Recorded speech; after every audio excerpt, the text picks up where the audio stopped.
9 minutos y con Diego Ibáñez, diputado e integrante de la Comisión de Previsión Social, conversamos a esta hora sobre el proceso de devolución de excedentes que deben realizar las ISAPRES y la crisis de estas instituciones que, según ellos dicen, está en peligro la existencia del modelo. ¿Cómo estás, Diego? Muy buenos días. Gracias por la invitación, Rafa. Buen día. En un día complejo, hay que decirlo. Complejísimo, diría. A ver, primero que nada, y desde una perspectiva macro, ¿es real? ¿Están las ISAPRES en peligro de subsistencia? Mira, yo diría que hay varias razones para pensar que sí, desde el punto de vista de que hace más de 2 años las ISAPRES no tienen ganancias, son un modelo que fue impuesto durante el año 80, 81, que viene a consagrar el negocio de la salud y que, producto de varias resoluciones de la Superintendencia de Salud, han tenido que ellos reconfigurar su sistema de precios, y ello ha implicado un proceso de judicialización masiva, donde finalmente la Corte Suprema lo que hace el año pasado es decirles que han hecho subidas de precio ilegales y que por tanto van a tener que devolver esos excedentes a los afiliados. Y eso es lo que tiene, la verdad, al rubro bastante golpeado, y dentro de un plazo de 5 años aproximadamente tendrán que devolver estos excedentes, que se considera que son cerca de $1.000 millones por ISAPRE. Por tanto, hay efectivamente un riesgo de que los afiliados terminen finalmente a la deriva, y eso es justamente lo que le debe preocupar hoy al gobierno, a todo el sistema público en general, de proteger a los afiliados, que son cerca de 3 millones de personas que están afiliadas a las ISAPRES versus cerca de 15 millones de personas que están afiliadas a FONASA. El viejo aforismo dice que si uno debe $1.000 es uno el que está en problemas, pero si debe $1 millón el que está en problemas es el banco. Entonces, si es el Estado el que tiene que hacerse cargo de esto, el Estado está en serios problemas. Bastante serios problemas. Ahora bien, yo diría que aquí el rol es proteger al afiliado, a la persona, es proteger su derecho a la salud. No proteger el negocio de las ISAPRES, que por lo demás muchas están asociadas a holdings internacionales de el ex Grupo Penta, que se vendió a un grupo estadounidense, otros grupos holding que articulan no solamente el negocio de las ISAPRES, sino que también de las clínicas, en función de su presencia también en AFPs. Por tanto, aquí hay un negocio redondo que durante, de hecho tengo el dato, desde el año 90 en adelante hasta el 2017, han tenido utilidades de 1.3 millones de pesos. Estamos hablando de un negocio que ahora último ha ido de una u otra manera puesto en duda financieramente, pero que han tenido jugosas ganancias con el negocio de la salud, y que nuestro juicio es que esto se debe ir resolviendo de forma estructural, avanzando hacia un modelo distinto de salud que entienda que los seguros privados no son una especie de segundo piso. El primer piso es la salud pública. Y ese es el rol que este gobierno al menos quiere empujar. A ver, ese es un tema fascinante. En otros países, este seguro universal de salud cubre a toda la población, y lo que ocurre de ahí en más es seguro privado, pero este seguro en países como, lo conversábamos ayer de hecho, antes, Canadá, Australia, España y Inglaterra, llega incluso al valor de los medicamentos, por lo que las farmacias no cobran las sumas siderales o no tienen las ganancias siderales que tienen en Chile. Entonces, y la pregunta se cae de cajón, ¿no es el legislativo el que debió resolver esto antes de que llegara a judicializarse? Esa es una buena pregunta, porque hubo una reforma el año 2005 que a nuestro juicio legalizó la ilegalidad de discriminar a las personas según su edad, porque una persona que es una persona mayor obviamente tiene más gastos en salud, y por tanto los precios que le cobran la ISAPRES son más altos. Una mujer que está en edad fértil, entre comillas, por poder tener un hijo o no, también la ISAPRES le cobra una prima más alta. Eso se declaró ilegal por parte del Tribunal Constitucional el año 2010. ¿Qué pasó acá? Y esto es muy importante. Las ISAPRES siguieron subiendo los precios de... De hecho, hay una querella criminal que está siendo empujada por el fiscal, te digo al tiro el nombre, que justamente es por apropiación indebida en función de estas alzas de los precios y que hoy día está en plena investigación por parte del Ministerio Público. ¿Cuándo fue el fallo que limitó estas alzas de precios? Así es, el del Tribunal Constitucional del año 2010. Ya. Luego lo que hace la Superintendencia del año 2019 es regular mediante una tabla de factores de riesgo para todo en común, y eso generó la judicialización que finalmente la Corte Suprema agarra todos los casos de los recursos de protección que se pusieron por parte de los cotizantes, de los afiliados, y dijo ya, aquí vamos a terminar con el deseo y vamos a aplicarles una única regla a las ISAPRES, y por tanto la que se excedió en el precio en función del factor de riesgo va a tener que devolver esa plata. ¿Hay alguna que no se haya excedido? Estaba todavía en investigación porque la superintendencia tiene que hacer este acomodo de factores de riesgo versus precio base de los planes. Entonces, aquí hay Primera pregunta. Hay una cuestión bien compleja porque hay un modelo financiero que está fallando. ¿Hasta qué año llega la devolución? Hasta No. Es de todos los contratos, tanto los que se firman hacia adelante con las alzas actuales que son ilegales en teoría, y también las hacia atrás desde el punto de vista de que todos los contratos que ya están vigentes también se les está aplicando esta regla. Desde el año que hubo fallo del Tribunal Constitucional. Desde el año, claro, exactamente, desde el año 2010. O sea, es una cuestión bien compleja. O sea, son también cifras siderales. Sí, yo quiero mencionar que además de esta situación financiera, hay una querella, como te señalaba, por abierta colusión y apropiación indebida por parte de las ISAPRES de las cotizaciones de las personas. Es cerca de... aquí tengo el dato, son el fiscal Jaime Retamal, desde el año 2021 que investiga un caso de apropiación indebida y colusión de las ISAPRES por adueñarse ilegalmente y no bajar los precios de los planes cuando la gente cambiaba de tramo de edad. ¿Qué quiere decir esto en castellano?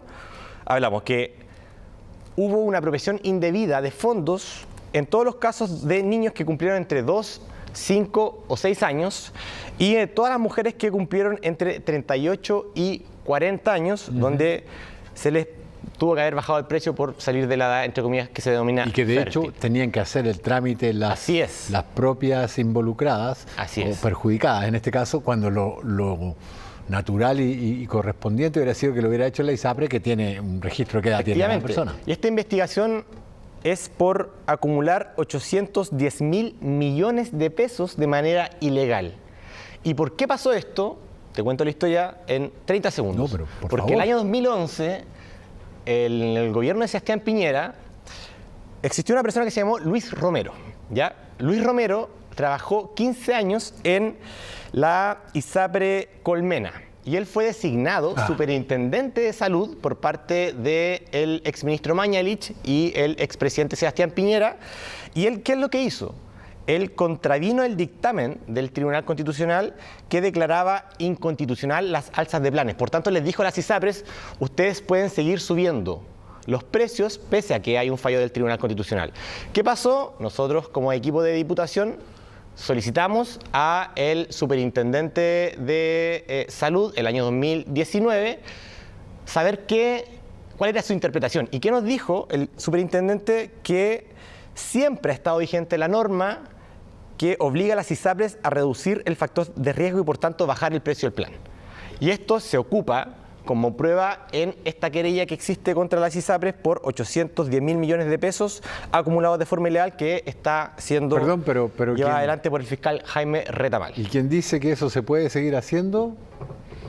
El superintendente de salud del presidente Piñera en su primer gobierno. ¿Pero él no tiene ninguna consecuencia? Es que la consecuencia es que está cometiendo un delito, está siendo, por decirlo de alguna forma, partícipe de un delito de colusión donde se le está robando a la gente en función de un derecho a la salud que no está siendo respetado por parte de las aseguradoras privadas de salud. Y eso a mí me parece que es un robo y un lucro ilegítimo respecto de la salud. Eso está hoy siendo investigado y yo quiero señalarlo porque también uno habla de las ISAPRES y del problema financiero que tienen, pero también hay que recalcar que hay eventuales colusiones que van a empeorar esta situación. Ahora, ¿cuál es entonces la solución de cara a darle una respuesta a los afiliados? Porque aquí tenemos 3 millones de personas que eventualmente podrían terminar sin coberturas de salud y eso es lo que justamente tenemos que proteger. Y frente a eso, yo creo que hay que empujar, y lo hemos conversado también con el Ministerio de Salud, una ley corta que rescate a los beneficiarios y genere una especie de garantías de que su derecho a la salud no va a ser castigado producto de la insolvencia financiera de las ISAPRES cuando se declaren en quiebra o qué sé yo, y desde ese punto de vista protegerlos también mediante la toma de su contrato para que pueda ser cumplida por otro prestador privado de salud o aseguradora privada, o en su defecto que puedan migrar ordenadamente hacia FONASA, manteniendo sus contratos, y así también FONASA recibe ese 7% de cotización.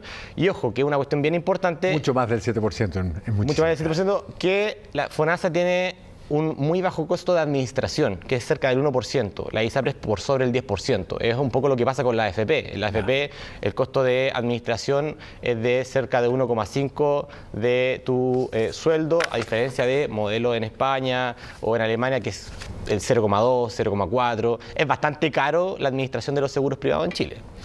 Muy bien. Lo paso a la contingencia, diputado. Ya. Marcela Ríos, fuera del Ministerio de Justicia.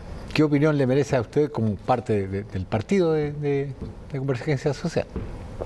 Mira, nosotros conversamos largamente esto el día de ayer. De hecho, hoy también tenemos varias reuniones. Creemos que gobernar es un acto colectivo, donde siempre hay que estar abierto a las evaluaciones y a las correcciones y a las responsabilidades políticas. Nosotros respaldamos al presidente Gabriel Boric en la nominación del nuevo ministro de Justicia, don Luis Cordero, que es un excelente abogado administrativista. Él ayudó bastante en materias de batallas en la comisión investigadora, particularmente a nuestro equipo de Quintero Puchuncaví, cuando fueron las intoxicaciones masivas, cuando fue rechazado como el plan de descontaminación ambiental por parte de la Contraloría. Es un excelente abogado, esperemos que le vaya muy bien, tiene toda nuestra colaboración.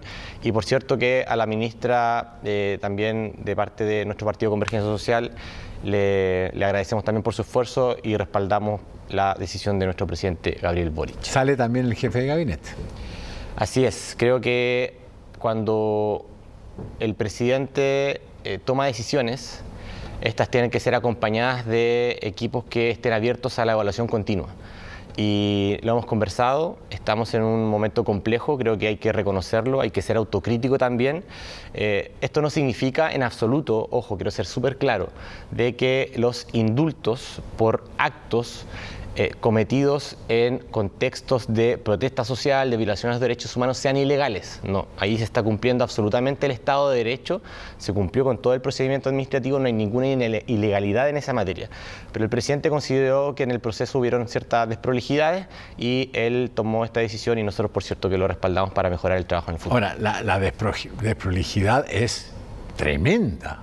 O sea, en la primera lista había 2 nombres del listado que eran Castillo y Montenegro, uno por 6 acciones delictivas, además de la quema, incluyendo la quema del registro civil de Copiapó, y Montenegro por porte de munición de guerra. Y no estaban 2, Carvajal y Rojas, que habían sido omitidos, que estaban por hechos de absolutamente el estallido social. Uno de ellos acusado de la quema de la Universidad Pedro Valdivia, ahí en Vicuña Maquena, y otro por porte de elemento incendiario. De hecho, la quema de la Universidad Pedro Valdivia fue muy discutida por la participación de carabineros encubiertos que incentivaron aquello y que eran del grupo Intramarchas.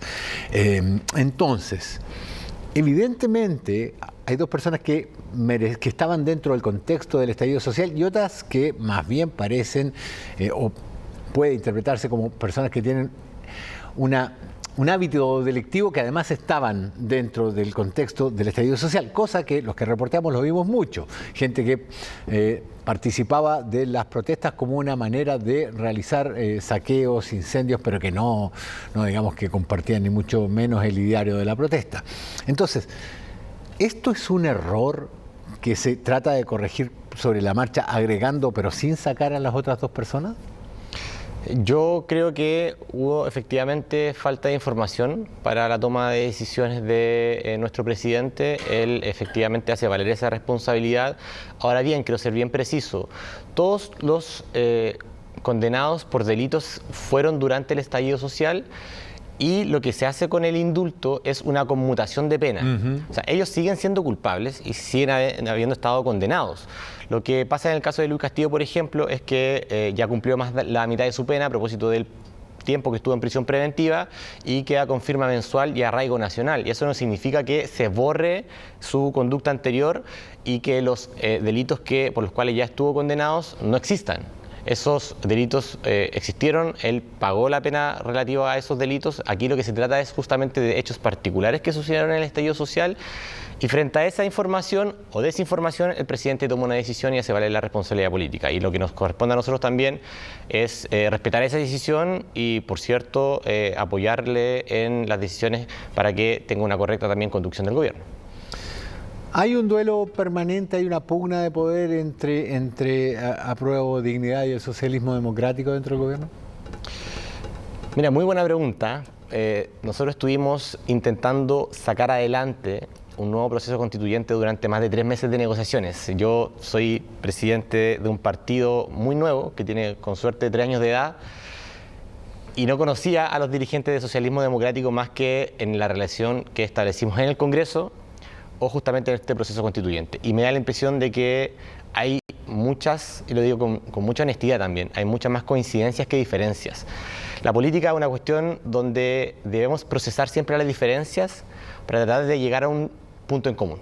Claro. Y particularmente la gente del progresismo que quiere empujar adelante, por ejemplo, un Fondo Universal de Salud a propósito de la crisis de las ISAPRES, en ningún momento estamos en desacuerdo respecto a los temas fundamentales. Ahora, el comidillo político de la cuota de poder aquí y allá, la verdad es que a mí me interesa bastante poco. Yo sé que eso pasa en política y es una cultura transversal que pasa en derecha, izquierda, en todos lados, pero para los temas importantes, para las reformas como las de pensiones, que hoy tienen que fortalecer el modelo de pensiones para darle dignidad al pueblo chileno y a las personas mayores, creo que no hay ninguna diferencia, para serte muy honesto. Pero Diego, diputado, claramente la política se trata de gestionar aquellas diferencias, pero antes de llegar al poder se exacerban las diferencias y eso fue lo que ocurrió incluso cuando ya estábamos, digamos, en esta etapa con las declaraciones del ministro Jackson sobre el ideario compartido o no. Entonces, yo entiendo que hoy por hoy se trate de procesar las diferencias, pero no hay enconos, no hay prejuicios y por último, no hay algo que es connatural a la política, que es la pelea por el poder.